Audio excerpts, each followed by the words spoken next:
to Cherie's world.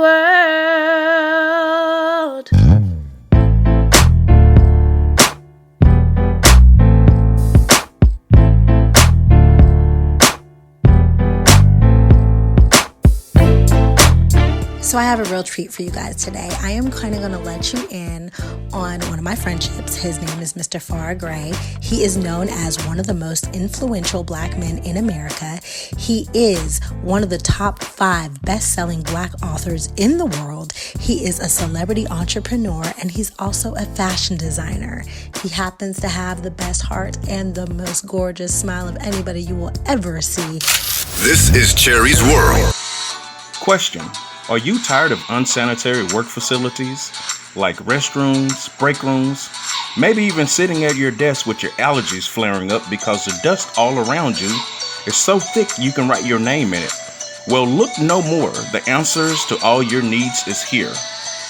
We here at Special Care Janitorial have been servicing the Dallas Metroplex for over 11 years with a list of satisfied clients, small family-owned businesses, and large corporations.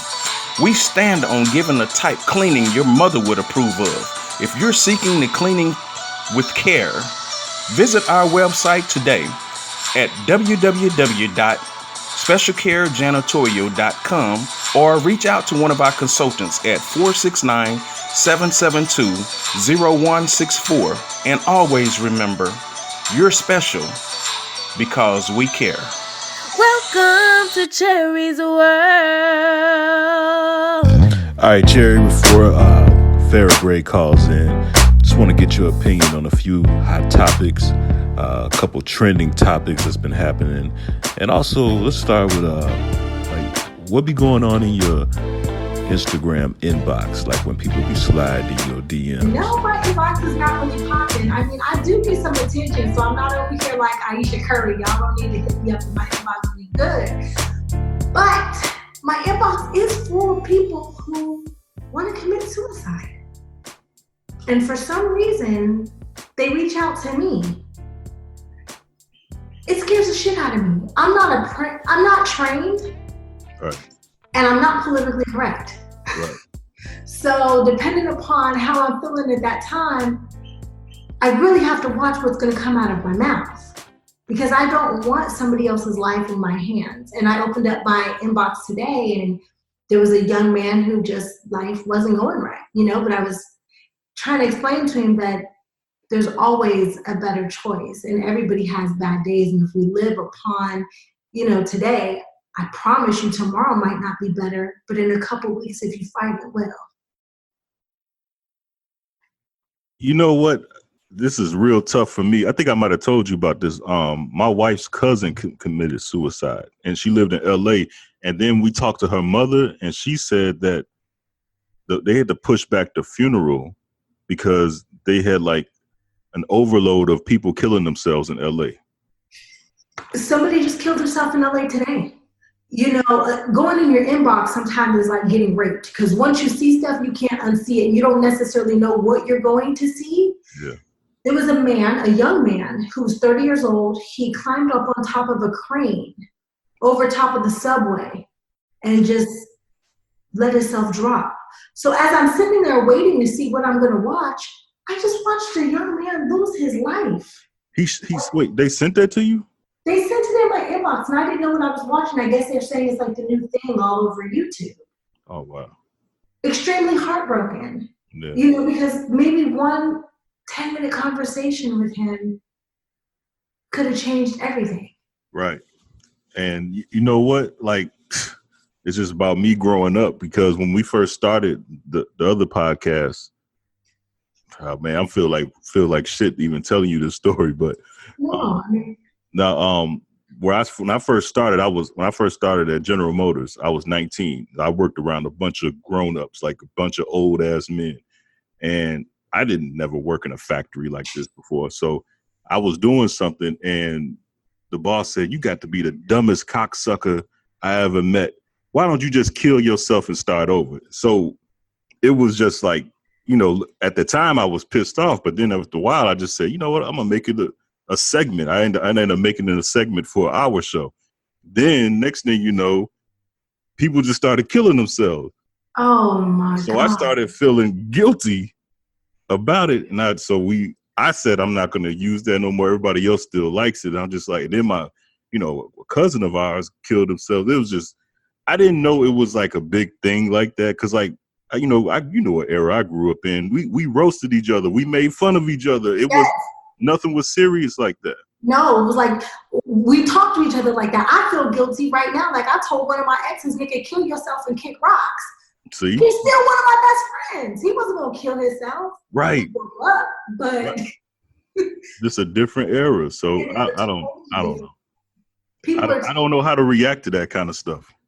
I don't know. I grew up in an era where, like I said, I'm not politically correct. I try to work on being politically correct. I am a huge supporter of the LBG, whatever it is that they call it now, movement. I support my gay brothers and sisters like you don't even believe, but I grew up in an era where calling somebody those names wasn't derogatory, or they weren't calling them gay by saying those words. Right. But now it's a big deal. My little brother's gay, and I'm very proud of him. Mm-hmm. And people been calling me gay since I was in elementary school. For real?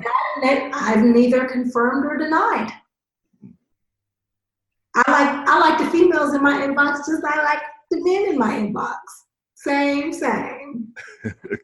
Well, I tell you what, I wanted to ask you. Well, I wanted to ask you something else though that I saw, and I don't know if I'll save it for somebody else, save it for the other girl if she calls in. But it's a story, and I know you want to talk about the abortion stuff as well. Yeah. But it's a story. Oh man, hold on. Here we go. This is a story. It's Marlena Ochoa Lopez was promised a stroller and baby clothes. And you heard about this? That's that little girl. They took the baby out of her stomach. Oh, so you heard about this. See, I just heard this happened in Chicago. Yes. Heartbroken. So, now, at first, when I first heard it, because I didn't read the article, I was like, well, it's probably one of those mental health issues. So, but then I found out it was 3 people together that came up with this idea to do this. Yeah. And I just sitting back like, okay, so nobody said this ain't a good idea. That's the part I didn't understand. I just don't understand, did they want the baby or was the baby a sacrifice? Because I couldn't get through the story because I was heartbroken. They promised her clothes and a baby stroller and all this kind of stuff. And I'm just like, young mothers sometimes don't have a lot of money. You said sacrifice? What you mean by sacrifice? Like a human sacrifice. Did they sacrifice her and her child? What was the purpose for cutting the baby out of its womb? Did they want a baby to raise? Was it human trafficking? Or was she a sacrifice of the lamb? Like, what was the motive of? Damn, see, I didn't even think about all that. I was thinking that, because I've heard of issues where a woman has said she was pregnant and she really wasn't. So because actually from what I read, she actually called the police and said that she delivered the baby or something like that. So she made it. I think she was trying to keep the baby. So that's why I said it sounded like some crazy shit. But then I didn't know that it was 2 other people with her. So I'm thinking to myself, like, how 3 people get together and think to do something like that? That's the part that really messed me up. Wasn't it 2 women and 1 man? Wow. See, I didn't know that. There used to be a time where you would think, oh, women wouldn't do anything like that. Women have no empathy nowadays. There's no empathetic, that mother syndrome or whatever. Everybody ain't got it. Yeah, I did a question like that to a group of guys, and I said, true, false, or and fathers have gotten better over time and mothers have gotten worse. And everybody like, yeah, I think you got true. I think you think that's true. I didn't know of a time, because like I got buddies whose moms just funny to pursue Hollywood. They had kids and like, I don't want to be a mother no more. And they actually dropped the kids off with the dad and like, and was gone for like 16 years. I can't even imagine. I couldn't imagine either. Having kids made me run from Hollywood. My biggest thing is I didn't want my kids raised in that environment. Yeah. I had never heard of that either, like of women doing it. And I know that sounds sexist, like, but I just never seen women do stuff like that. I always thought like look at women as like, like mothers. I just can't see how somebody can carry. Let's get to the abortion question. Yeah. What do you think about that in Alabama? I want to read you a couple memes that I saw. I think it's disgusting. I think it's disgusting that anybody feels like they have the right to tell somebody else what to do with their body. Right. Men do not have uteruses. You don't know what it's like to have to carry a child. I almost died trying to get mine here. Okay. And I was given the choice. Right. Are you sure you want to do this? Or are you okay with being on bed rest for 7 months, dealing with heart meds and contractions for 7 months? Right. Nobody can tell somebody what's best for them. If you're going to tell somebody that they cannot have an abortion, you also need to tell them that their baby will have health care, their baby will have a loving family to raise them, that their baby will not grow up and be homeless or hungry. Right. So I think that all comes hand in hand. Pro-life, great. Just because I'm pro-choice doesn't mean I'm not pro-life. Right. But let's take care of some of the Black kids that are already here. Do you know how many Black children do not get adopted and do not have homes? Right. We can't even give our kids free lunches in school no more. They just fired a lady for giving a kid a free lunch. Yeah, I heard about that. This is where I stand on it. And I agree totally with you on that. Like, I don't think that men should have any say. When I found out it was like, what was it, like 14 men that made that decision? Yes. See, I don't think that men should have anything to do with that. The reason why is when my wife was pregnant with my first child, my daughter, this is gonna sound crazy. I didn't know any of this stuff. So she said, I think I'm spotting you. I know you know what that means. I didn't know what that meant. So this was like a month into it. So we went to the ER because I didn't know what that meant. And I saw the heart just going like this. It was like a month in. I was like, oh, wow.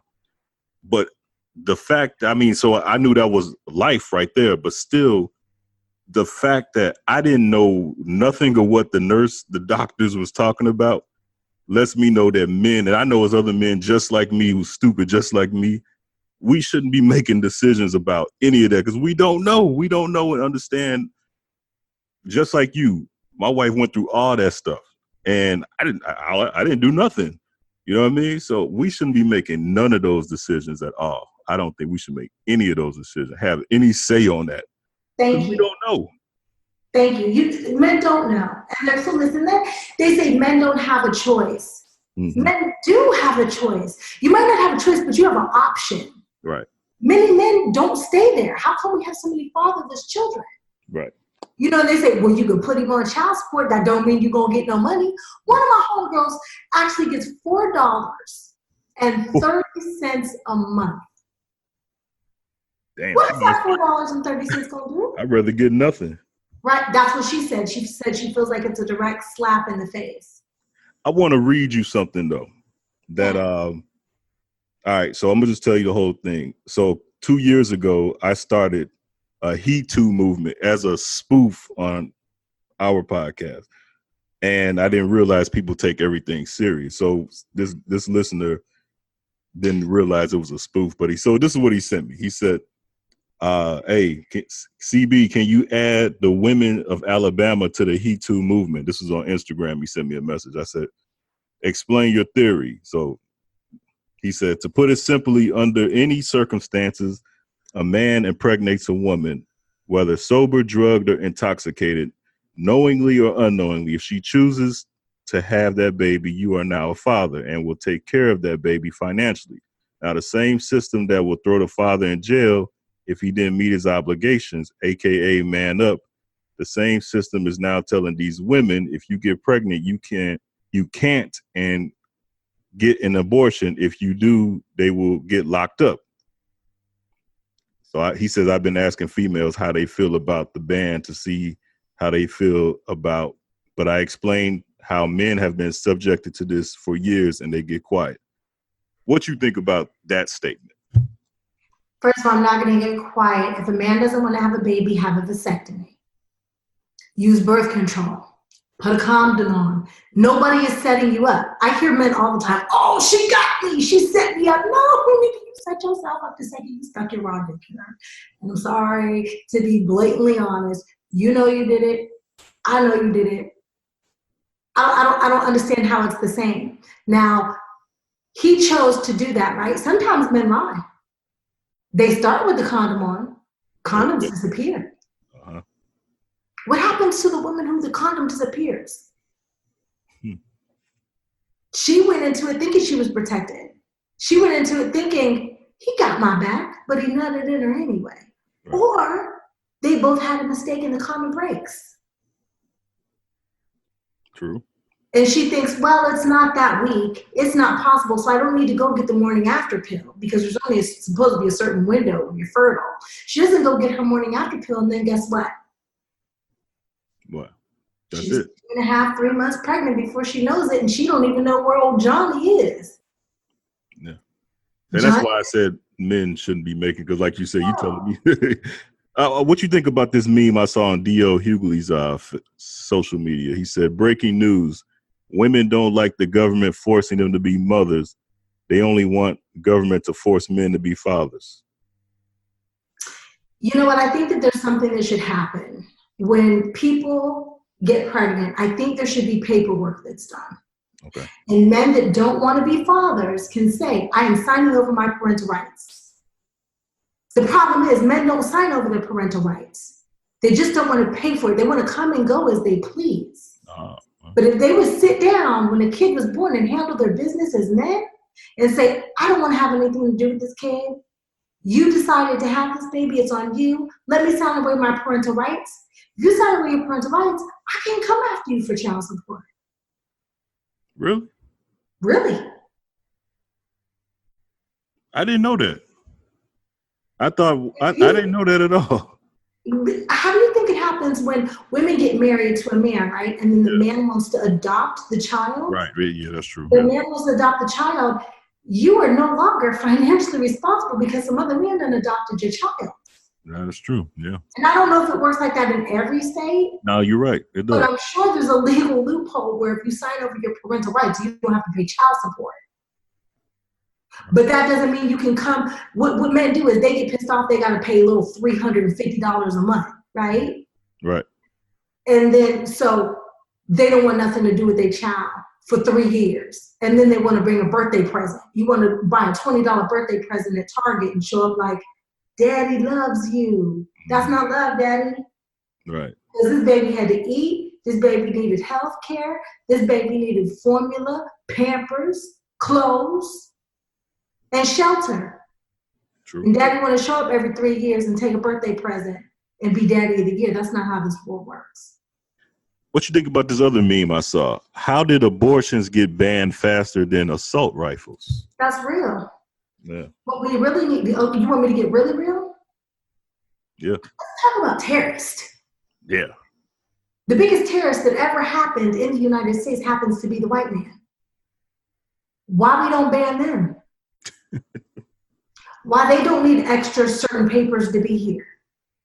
Because they come over here every day and there's no problem. Right. There's no immigration problem with them. The only immigration problem is people who are brown. True. Even Asian people aren't having an immigration issue. Right. If you're Hispanic or Black, yeah, I'm going there. Yeah. It's a problem. But every wife that Trump done had ain't got no problem being here. Yeah, that's a whole nother box of worms right there. And That's now the box of worms. And you said that you actually been to what's it called, Mar-a-Lago? Not only have I been to Mar-a-Lago, but a film that I did called 75, we had a party at Mar-a-Lago to celebrate us going to the West Palm Beach Film Festival. What is Mar-a-Lago? Because I don't even know what it is. Is that his house or is that his Mar-a-Lago was a home that was bought for his ex-wife, and it's half named after her, Marla Maples, Mar-a-Lago. So is it? You said it's a house? It's a beautiful house. Yeah. Wow. And him and his current wife go there now, right? Yeah. And his ex-wife is not there no more? No. Oh, Marla's okay. not there. Marla lives in California. Oh, okay. So it was just named after her. Oh, okay. It's named after her because that's who it was purchased for when they were together, or he was trying to get her. Speaking of his wife now, even she ain't from here. Yeah, right. She just And her got parents is trying to get partnered or whatever. Yeah. It was when the chain, her parents is part of that chain migration. You see the look on my face? Talk about immigration. What about all these babies that have been chained up in these cages and they're being raped? Let's talk about this. A lot of these little kids are being raped, right? What happens if one of those little immigrant girls get pregnant by one of these officers? Oh. They're not allowed to have an abortion, so who's going to take care of these babies? Wow. Because the United States says that they're not responsible for their rapes. You know that, right? I didn't know that. The United States says they're not responsible for them being raped while they're in the custody of the United States. Because they weren't supposed to be here in their eyes. Right. Charlemagne the God said this morning on the Breakfast Club, he said this abortion law was put together because by 2045, the white population will be the minority. So if you ban abortions, that means white women who get the most abortions, it'll stop depopulation. That's what he said. It'll help multiply themselves. And that's the thinking of the people who live in Alabama, who also come 50th in the nation when it comes to education. Right. Okay. But yes, they are terrified because brown will no longer be the minority in this country. Yeah. But the thing that's crazy is brown people have never had the same hearts that white people have. By far, we're way more empathetic. Yeah. So just because they made us slaves, I don't know a black person alive who would own a white slave, honestly. This is Cherie's World. A natural detox can improve everybody's overall health.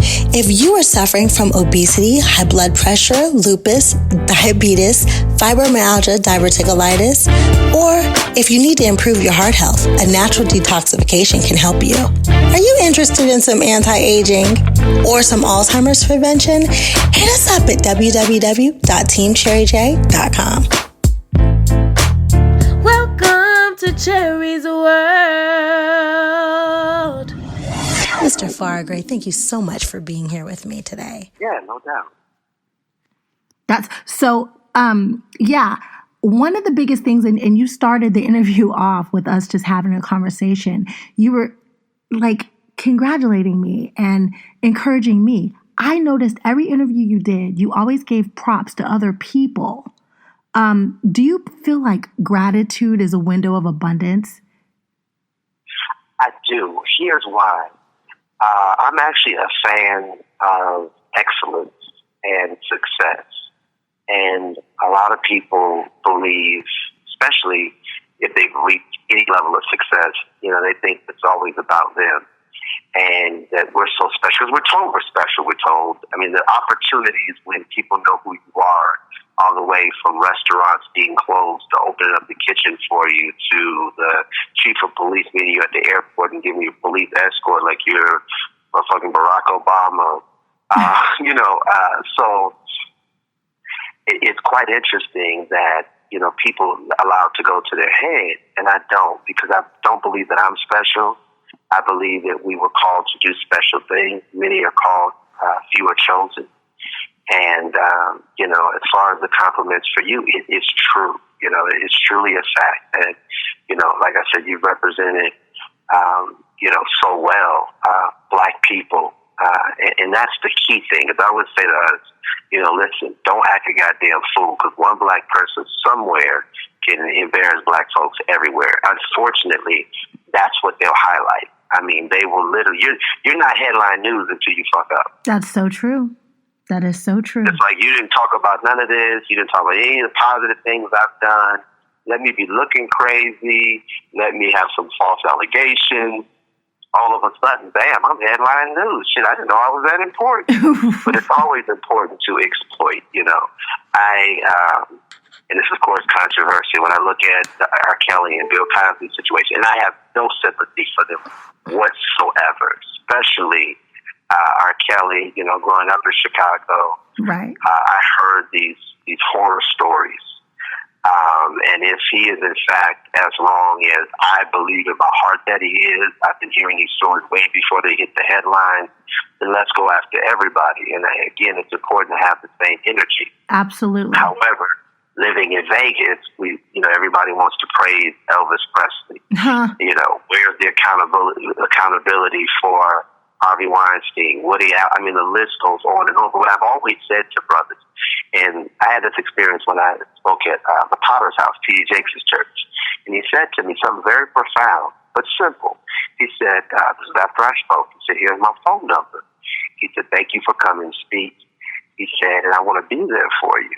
And I'm looking like, he said, and I know that sounds strange. He said, because again, every book, every coaching seminar, everything's about, you becoming successful, but nobody tells you about what happens once you become successful. Yes. How it can damage, destroy one's being, and how to remain successful.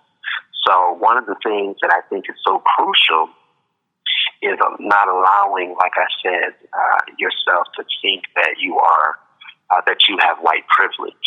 And I look at politicians and entertainers, and they'll do things. We're not held by the same standard. They're going to throw the book at us. Yes. Straight up.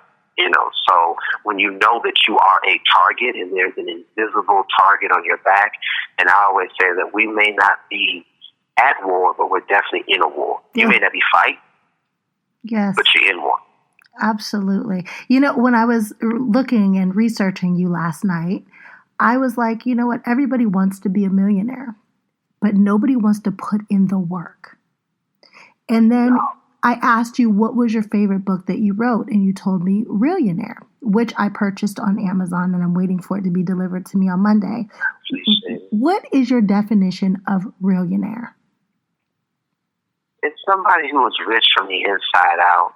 Growing up, I just wanted to be rich, and I thought that whether I was watching The Cosby Show or whether I was watching Family Matters, I wanted to live in a home. And a lot of people don't understand this concept. They say, okay, you must have grown up with money because of who your father was. Well, my father was a black activist and revolutionary, so he never had any money. Known all over the world, he believed in putting in the work. In fact, some days I don't even think he liked money. I was like, Dad, we need to eat, right? Did you forget that part? So my mom left my father because of his overdrive and I would say primary focus on the freedom and independence of our people. And we've seen it with the family members of most revolutionaries. They suffer. I would never see my father. If I did, it maybe 1 or 2 times a year when he was at a speaking engagement. So when my mom had left him, she was working overtime, double time, triple time. And she had 2 back-to-back heart attacks. So to me, it was all about, okay, we can just make some money. We can make some money. But then I started getting confused and realizing that the money was all right, but the problem I had was the fact that people with money and success were getting pulled over for DUIs. They were jumping out windows. They were just really on a self-sabotage mission. So I'm like, wait a minute. So money is not going to cure everything. Money is not happiness. And I realized that, what they had built in their outer world with money and popularity is more than what they had built themselves to be in their outer world. And they had a lopsided success. So for me, success has always been about being rich from the inside out. When you visit third world countries, they don't have money, but they have love. A lot of them have happiness. They have family. They have health. And we have it so twisted. So to me, it's about really having, of course, the inner wealth, which I believe that many times can result in the outer wealth as well. So that's what a millionaire is. I love somebody who's rich from the inside out. You are the perfect combination of your parents. Your mother was extremely hardworking and your father was dedicated and passionate. I don't know if you realize it, but you've definitely got your hardworking thing from your mom, but you were still doing your father's work. You're just doing it at a different level. And I think if somebody would have tweaked your daddy's mindset, I know he's so proud of you right now.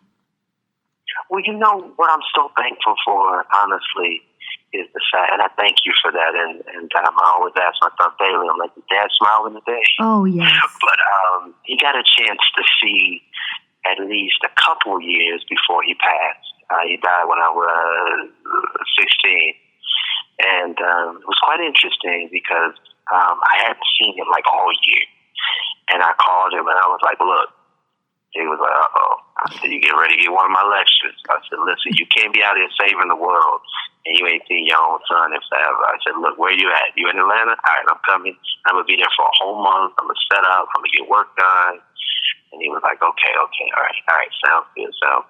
I said, so, yeah. So anyway, I was able to cook his birthday dinner, his last birthday dinner for him. Got him his cake and some gifts and all of that good stuff. So I got to spend a whole month with him. But before he died, he said, son, you're a man now. And I said, really? He didn't know that I had actually, which has nothing to do with manhood at all, not even a little bit. But the funny part of that story was I actually lost my virginity at his house, unbeknownst to him. When he was gone that same week, I'm like, oh shit, what does he know? I was dating this young lady. She was about 5 or 6 years older than me. So anyway, make a long story short, I don't know. Sometimes I'm like, Danny, you never told him. What did he mean? But a much deeper meaning, because he used to always talk about a spiritual rites of passage. The Jewish community, they have, of course, their bar mitzvahs, and they deal with manhood training. And I think that's so important for Black men to be fathers, not just fathers to your own children, but I have a lot of young brothers that if they call me, it's like, what do you need? What can I do? I created a scholarship foundation for those who are voted least likely to succeed. Wow. As well as young sisters as well. That actually my attention is split, because what I found was a lot of my schools and programs were so geared to young Black men, and there weren't enough images outside of the ratchetness that they were seeing, because Black youth only grow up to be what they can see. That's so true. And what the system puts out there is billions. I mean, there's literally a multi-trillion-dollar industry as it relates to keeping our people deaf, dumb, and blind. And the challenge I have with that is that it's big business for them. And we don't understand it. Once we stand up, once we reject the status quo, our people will truly have, freedom and independence. And some would say, well, what does that mean? Well, I look at even the gangsters, we claim blocks and streets that we don't even own. That's so true. It's Section 8 half the time. The businesses in our community are not owned by us. Our community gets poorer and poorer, and other people's communities get richer and richer. So, I think that it's very deep, and I thank you for that compliment. And a lot of people sometimes don't see the fact that, like Paul Robeson said, the battlefield is everywhere. So whether you are a writer who loves your people, actor, actress, love with your people, attorney, social worker, whatever you do, entertainer, regardless, you have to have a passion. And loving your people, we're taught that in society, as soon as we start talking about our own, because last time I checked, tigers take care of tigers, dogs take care of dogs, cats take care of cats. But when it comes to us, as soon as we have any love for each other, we are anti-this. And I tell people all the time, I don't have time to be anti-anything. I have too much work to do at home with my people to be anti-anybody. I'm not even worried about what they're doing. Beautiful. And I love that you never care. Whatever your platform is, you don't care. You speak from your heart. You speak what you believe in, and you don't waver. And I appreciate that. Like, you don't, the Hilton or the Marriott might feel some way about me speaking to my people. That doesn't change who you are. And that's what bothers me about, and that's why a lot of politicians and the couple that are actually running for president on the Democratic team, and so particularly some of the Republican side as well, a lot of them have had their people reach out to me and they're like, oh, who are you going to endorse?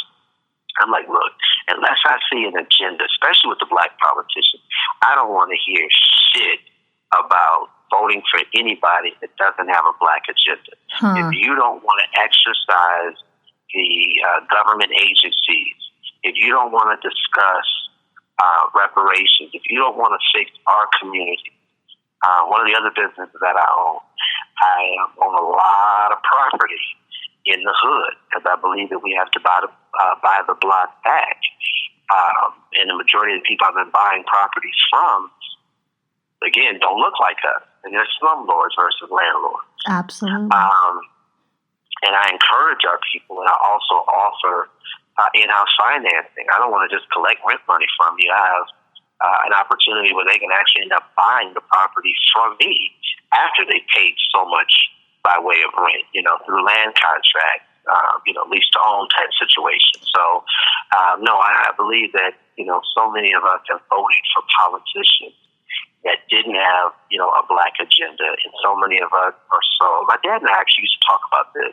He would say, son, the interesting thing, and this is with different celebrities and key people, he was saying that there's so much pressure when you decide to embrace a certain person, figure, ideology, or even listen to someone that they don't approve of, or you start to speak up on behalf of your people, all of a sudden it hits you where it hurts financially. You lose your deals, you lose your opportunities.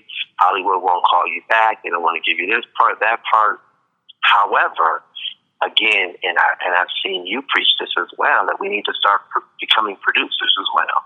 Absolutely. That way you don't have to wait on anybody else to hire you. That's right. If you're not at the table, you're on the menu. Okay, so I also read that you're semi-retired. Is that true? I am, yeah. I started so early. I think that people retire too late in life.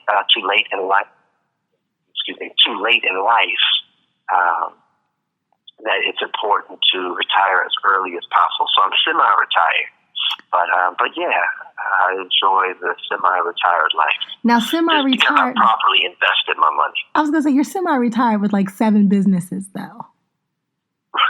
But the key is they're all ran by other people. I love it. So, what are your retirement plans? More philanthropy, more giving back.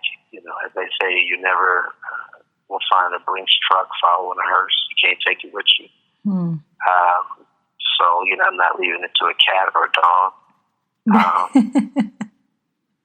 I want to improve some lives while I'm still alive and while I can. So that's basically my main thrust. And I think that comes from having so many siblings. I didn't really know what mine was.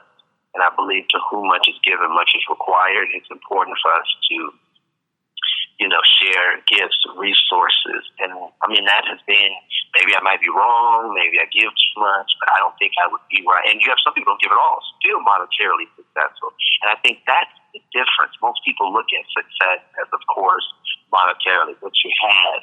However, I think it's our health. I think it's our peace of mind.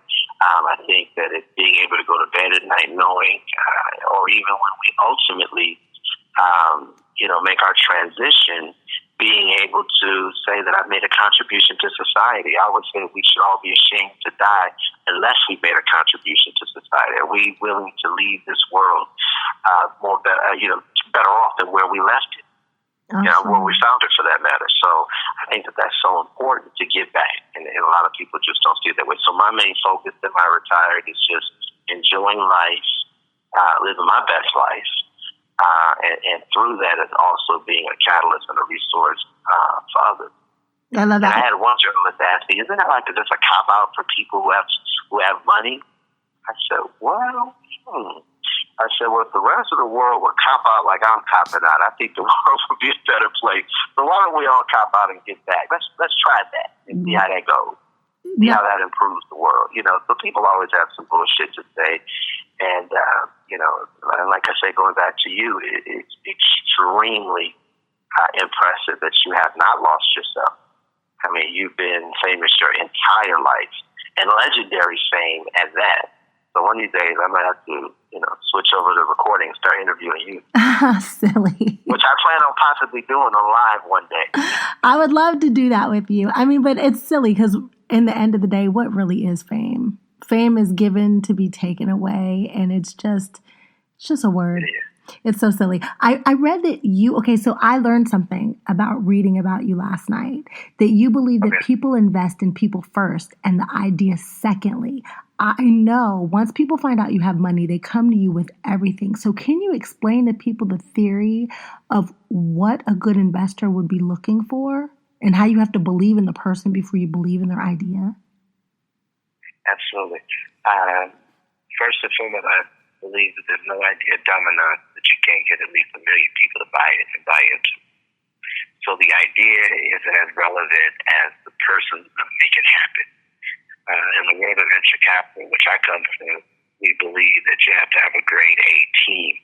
It's the team that's the engine. They're the ones that can make anything happen as it relates to turning an idea into a bona fide money-making business. So most investors want to know who intelligentsia-wise is behind the concept. So what I always encourage people to do that don't have a lot of money or don't have investors, so if you have a great idea, the best thing to do is to approach individuals that are all-stars in particular field, that have an expertise, and ask them it's really considered a placeholder. Can you utilize their resume, their bio, your business plan?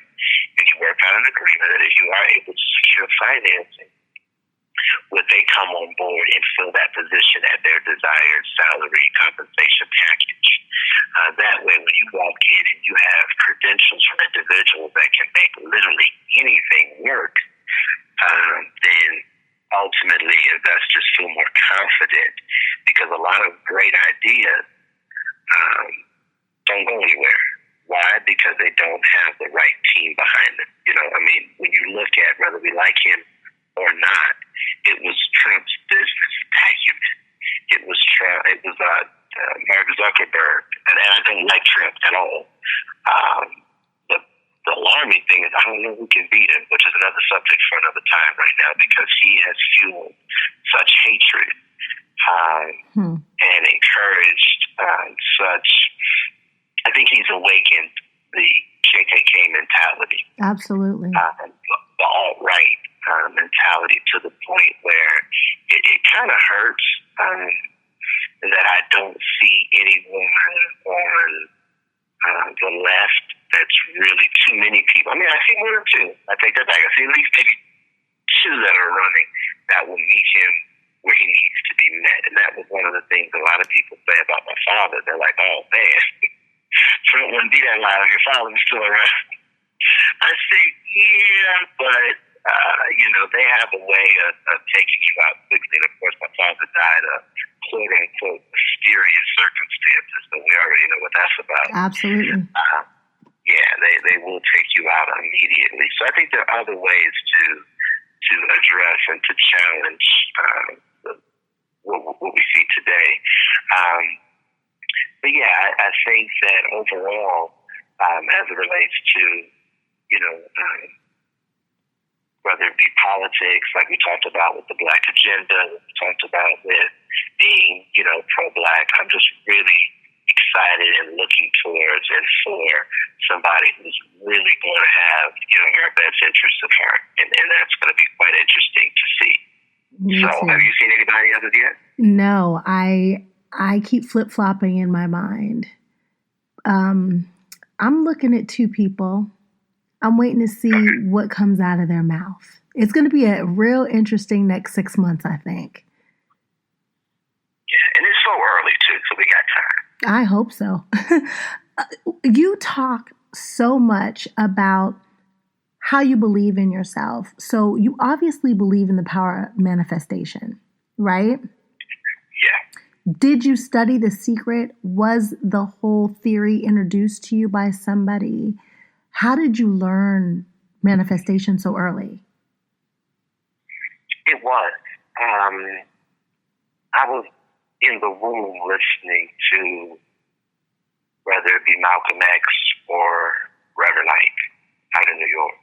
So that's all that was pretty much discussed, was regardless of his circumstances, regardless of what you don't have, regardless of what you see, that as Paul said, that faith is the substance of things hoped for, and the evidence of things unseen. So, and Einstein said your imagination is a preview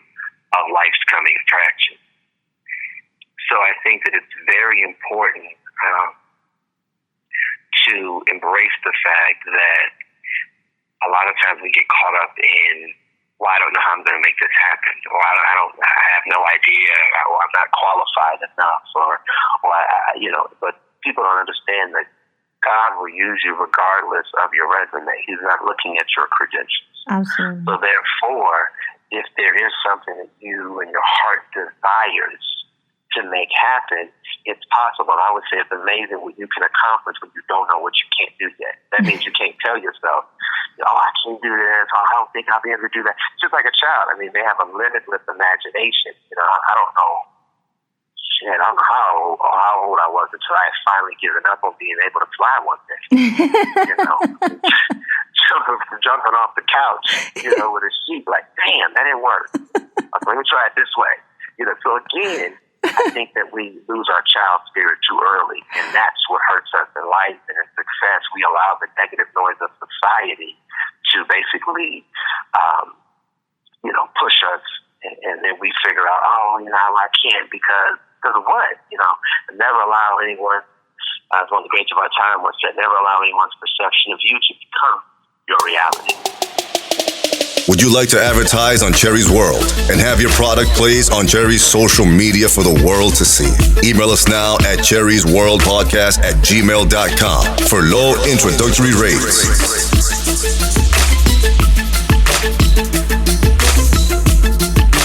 Cherie's World Podcast.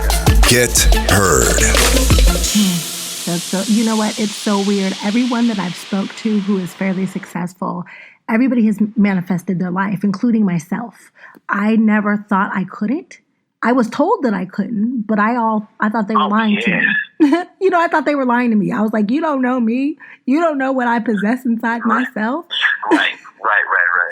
But that is the common denominator between all successful people, is they believed in themselves and they manifested their reality. I have one. I tell myself, I'd be like, don't let me down. Right. Don't play me. Don't play me. I've been good to you. Don't play me. I have one last question for you. Yeah. What is something that nobody ever asked you about your journey or yourself that you wish that they would? That's a very good question. Unfortunately, I have been asked pretty much everything under the sun. Questions I have not wanted to answer. But one thing I like to focus on more or less is that life really is a do-it-for-yourself project. That for a long time I thought that somebody would help when I was growing up, or even my dad used to tell me, you keep staying focused, stay focused, and one of these successful blah blah blah black entrepreneurs will take you under their wing. And I spent a lot of time in the back of my mind thinking that a lot of the false promises, a lot of the, we talked about earlier, Hollywood talk. So I think that my advice has always been is, again, like we just said, to believe in yourself. That if it's going to happen, it will only happen at the hands of your own effort. And also, I think one thing we actually didn't touch on that I wanted to share is the importance of how to use social media as a tool. What I'm seeing is a lot of, in this whole digital economy and world that we live in, it's really cut into our creativity and our concentration, because now, and it's caused so many people to become very depressed, they're now spending so much time focused on, or comparing for that matter, their real life to someone's highlight. And social media, I see people, they can't even be where they are, meaning they've got to have their phone out, they're recording, they're showing. I mean, literally, social media has become the executive producer of our lives. Yes. And we don't know who we are anymore. So sometimes I think it is important to, for me, when I pick up my phone, I'm either inspiring or taking care of business.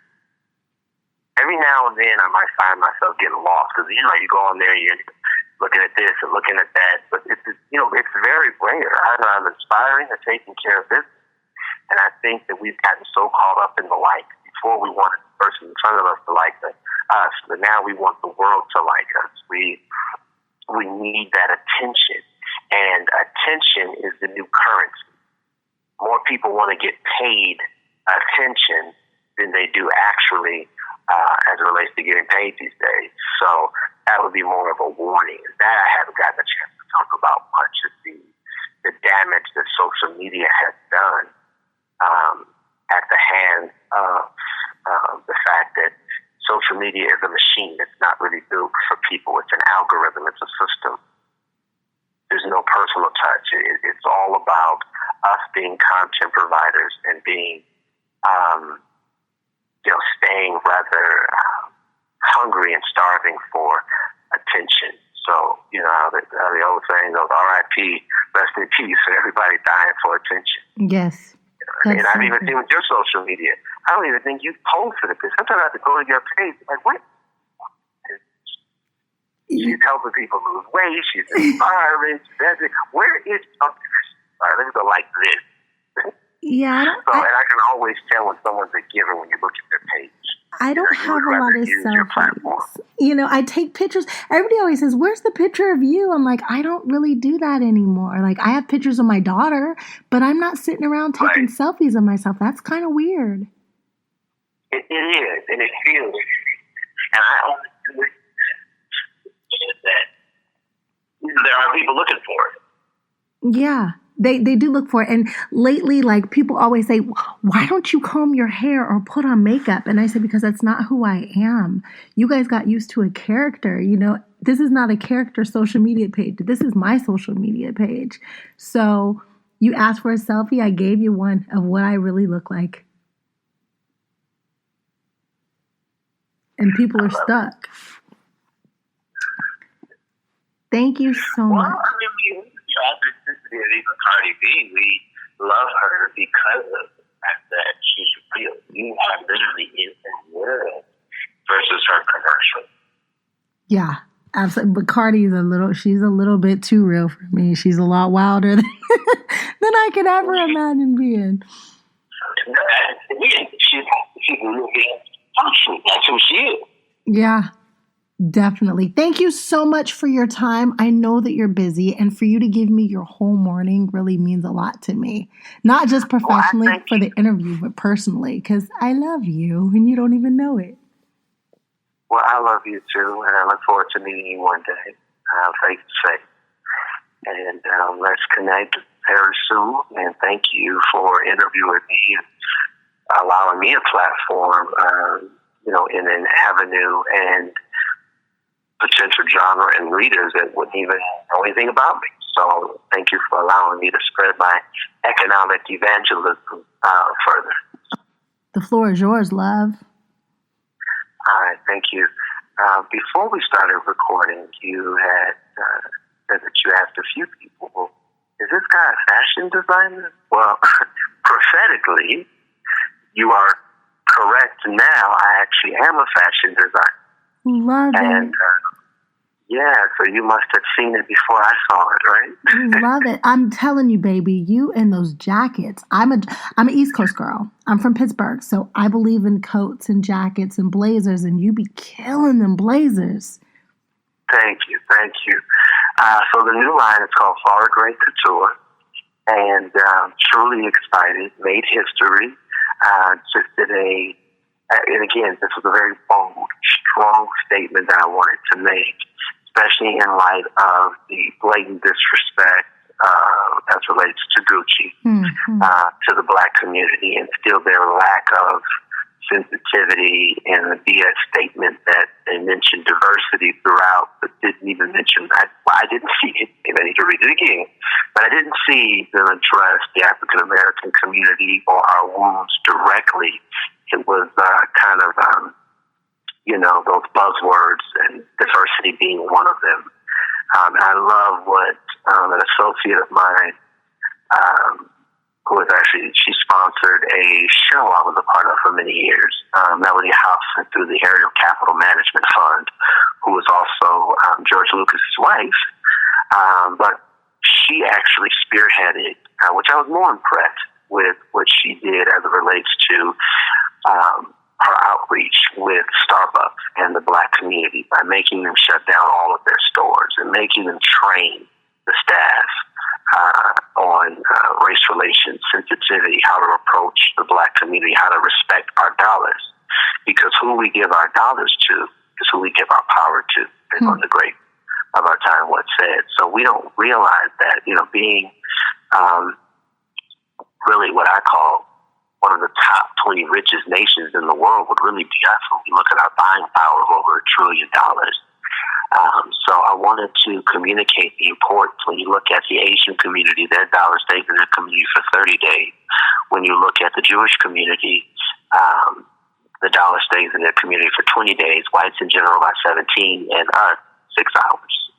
So therefore, I wanted to make a bold statement that we do luxury well. So I just did a $10 million, 460-carat diamond bejeweled jacket, which is available on Rodeo Drive, which also made history. It's one and within a series. So I actually became the first African-American to have a line bearing their name on Rodeo. So I wanted to step into fashion, and we got a little bit of everything. We have about a collection, probably about 40 pieces, dropping within the next few weeks. And this is actually the first interview I've done to talk about that. So it's called Farrah Gray Couture. And people can visit, Farrah Gray everywhere to see it on all social platforms. So this is major. We actually do a men's fashion review because it's a lifestyle magazine, but it started as a men's lifestyle magazine. Who do I need to get in touch with so I can get some pictures and we do a whole fashion spread, a whole fashion review on your line? Awesome. I would love that. What I'll do is I will have either Rhonda or Chanel send you, just shoot me an email address and I'll make sure they get all the pictures and send it over. Oh my, I'm like seriously freaking out because that was going to be my next hunt, baby, looking for, I wanted a Black designer that I could do a whole preview of their summer and fall and winter collections. I will make sure to get it all to you. Thank you so much for being here with me today. Welcome to Cherie's world.